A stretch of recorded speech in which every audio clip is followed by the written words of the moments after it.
వర్షం బీభత్సానికి రైతులు కన్నీరు పెడుతున్నారు. నిన్న రాత్రి కురిసిన భారీ వడగండ్ల వర్షానికి పంటలు, మామిడి తోటలు నేలకొరిగాయి. పలు గ్రామాల్లో ఇండ్లలోకి నీరు చేరి ప్రజలు ఇబ్బందులకు గురయ్యారు. కొత్తగూడ మండలం ముస్మి గ్రామంలో వడగండ్ల వానకు మామిడికాయలు నేలరాలాయి. సాయంత్రం 5 గంటల నుండి 8 గంటల వరకు ఎడతెరిపి లేకుండా కురిసిన భారీ వర్షానికి రోడ్లపై ఆరబోసిన మొక్కజొన్న, ధాన్యం వరద నీటిలో కొట్టుకుపోయాయి. ఇంట్లోకి వరద నీరు చేరడంతో పాటు విద్యుత్ లేకపోవడంతో ఇబ్బందులు పడ్డామని రైతు గట్టి రమేష్ చెప్పారు.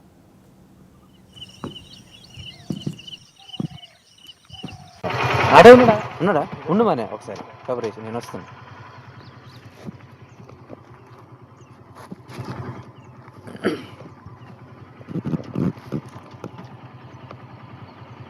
అది రామన్నగూడెం, కొత్తగూడెం మండలం, మహబూబాద్ జిల్లా. నా పేరు గుగ్లూరు భోజా. నిన్న కురిసిన గాలి ద్వారా వానలో నా ఇల్లు అనామతిగా లేచిపోయి నేను ఉండే పరిస్థితిలో లేను.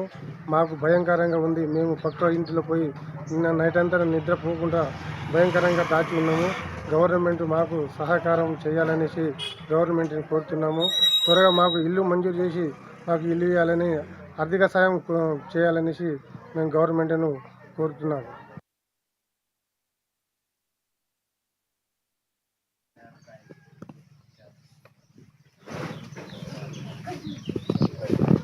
పేరు చాపల శ్రీనివాస్. మా గ్రామం లడైగడ్డ, మండలం కొత్తగూడ. నేను ఒక 2 ఎకరాలు మొక్కజొన్న పంట వేసినాను. ఈ 2 ఎకరాల పంటని ఇంకొక 10 రోజులు అయితే కోయాల్సి ఉండగా పడినటువంటి రాళ్ల వాన గాలి వేగంతో రావడంతో మొత్తం మొక్కజొన్న నేల వాలిపోయింది.